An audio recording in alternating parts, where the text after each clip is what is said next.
Hello everyone, welcome back. We have yet another NHL trade to discuss. We talked about the William Eklund to Ottawa trade. We've talked about the Simon Nemec to Calgary trade. Now we have another trade here, and it's one that I was actually expecting could potentially happen. Jordan Kyrou is a Washington Capital. We'll touch on all of this coming up right now.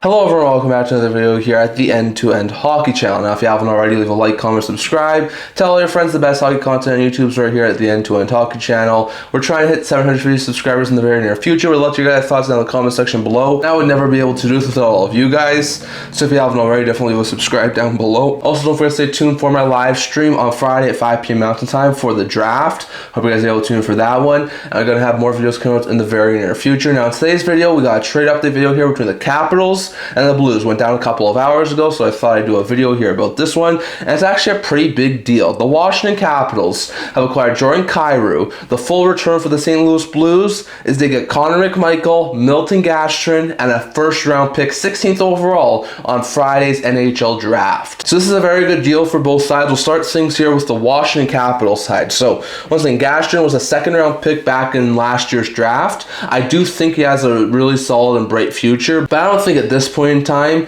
he's going to be overly impactful for the Washington Capitals. They moved Connor McMichael, who has actually been a pretty decent second line center the past couple of years for the Washington Capitals, but they have some other options out there that could wind up taking that second line center role for Washington. And they move a 16th overall pick. Now they had two picks in this year's draft, 16 and 18, so moving 16 isn't overly bad there for the Washington Capitals. And in exchange they get Jordan Kyrou. Kyrou's a right winger. He's 28 years old. He's got 5 years left on his current 8-year contract that has an AAV of $8.125 million.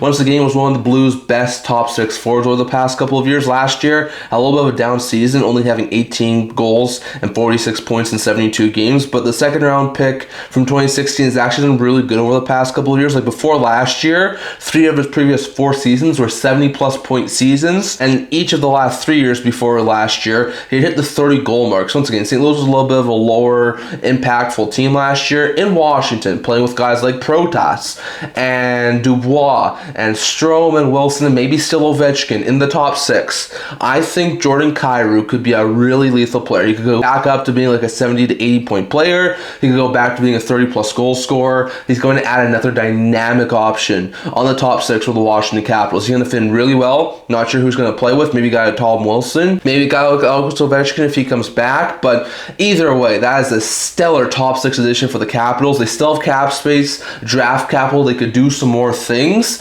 but once again, one of the big problems last year for the Caps was that their offense wasn't overly great, and it's a big reason as to why they missed the playoffs, and adding Kyrou is going to drastically help that, because even though he got as much points as McMichael, who they moved off in this deal last year, I do think Kyrou has a lot more of a higher ceiling at this current point in time than Connor McMichael does, and he's signed for a number of years. So once again, the Kyrou rumors now put to rest as Washington acquires him, so that's a really good pickup there for the Caps. For the Blues, they get 3 things. The first one's Connor McMichael. He's 25 years old. He is a center slash left winger, so he's a very versatile guy, can play in a couple of different positions. Coming off of a 2-year contract with an AAV of $2.1 million, but he is an RFA, so he's in need of a new contract. I fully expect the Blues to probably sign him to like a 3 or 4 year deal at like maybe $4 to $5 million. Once again, I think McMichael has a pretty solid future. This past year, he wound up putting up 14 goals and 46 points in 78 games. A little bit of a step back from the year prior when he had 57 points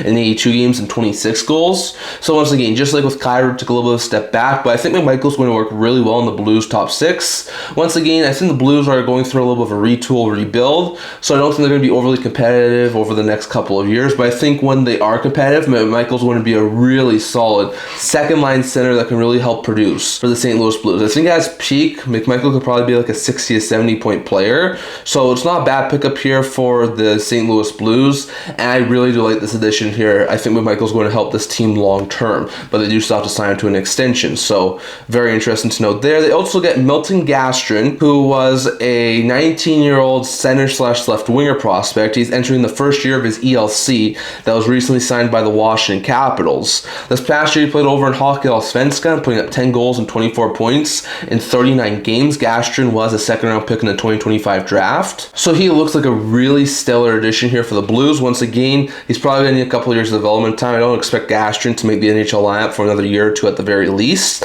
But I do think when Gastrin is able to break into the NHL, he can be a really solid top 9, maybe even a top 6 forward. So once again, going to need a couple of years of development time, but a second-round pick from last year is not half bad. And they get pick 16 in this upcoming draft. So once again, the Caps had pick 16 and 18. 18 was thanks to the Anaheim Ducks as part of the John Carlson deal. So the Caps moved the Blues pick 16. That's really good because now the Blues have 4 first-round picks for this upcoming draft. 3 in the top 16. They have pick 11, which is their own. Pick 15, which they got from Detroit in the Falk deal. Pick 16, which they just got here in the Kyrou deal. And pick 31, they got in the Brain Shen deal from the Islanders. And then before that, it was the Avalanche's original pick. So very interesting to note there. But the Blues now have 29, 16, 15, and 11. So that's going to give the Blues a lot of different options. Do they try and package a couple of first-round picks to move up? Do they use all those 4 first-round picks? Do they maybe try and move one of those first-round picks to another team to try and improve in another position? So it will be very interesting to note there. But the Caps and Blues hook up on a deal. Jordan Kyrou is now in the top 6 for the Washington Capitals, and I think he's going to add another dynamic element to the Caps forward group. And for the Blues, they get a really solid younger player in Connor McMichael, a young prospect in Gastrin, who I think could be a really solid piece going forward, and the 16th overall pick in Friday's draft. It'll be very interesting to see what these two teams do next. The Caps still have cap space. They could probably use another top 6 forward, maybe some more defensive depths. So I don't expect the Caps to be done. I think they could maybe try and pull off another deal. They still have the 18th overall pick, so we'll see what they do. And with the Blues now having 4 first-round picks in this upcoming draft, I do think they could try and make some more moves. There's been a lot of talk about moving Binnington. There's still some speculation out there that they could move Parayko. So I think the Blues are going to still continue on with this retool and continue to get younger. But still, very interesting trade here between the Caps and the Blues, as Jordan Kyrou is now a Washington Capital. So very interesting note there. But that's all we're talking about for today. I'll have your guys' thoughts down in the comment section below. Who do you think won this deal? I do think the Caps did, because getting Kyrou, even though they had to give up first and McMichael, I think it's a little bit better than what they had to give up. But if Kyrou doesn't do overly well in Washington, McMichael turns into a really good player, Gastrin turns into a really good player, and they do something really good with that 16th overall pick, I could see St. Louis win this deal. But I would love your guys' thoughts on who you think won down in the comment section below. So I'm going to talk about for today. Remember to like this video. If you really liked it, remember to subscribe down below. Tell all your friends the best hockey content on YouTube's right here. Trying to hit 750 subscribers by the NHL draft. So if you can, definitely hit the subscribe button down below, and I'd love to hear your thoughts down in the comment section below. I also do a blog to put news, rumors, analysis, stuff like that. So check that out. I'll leave a link to it in the description below. Also check out my updated trade bait board. I'll leave a link to that in the description below. Remember, number 8 on my trade bait board in Jordan Kyrou has also been moved. So very interesting to note there. And we also have a live stream for the NHL draft on Friday at 5 p.m. Mountain Time. That's going to be coming up in the very near future, and hope you guys are able to tune in for that one. Thank you all for tuning in for the video. Stay tuned for more coming on in the very near future. God bless y'all. I'll see y'all the next one.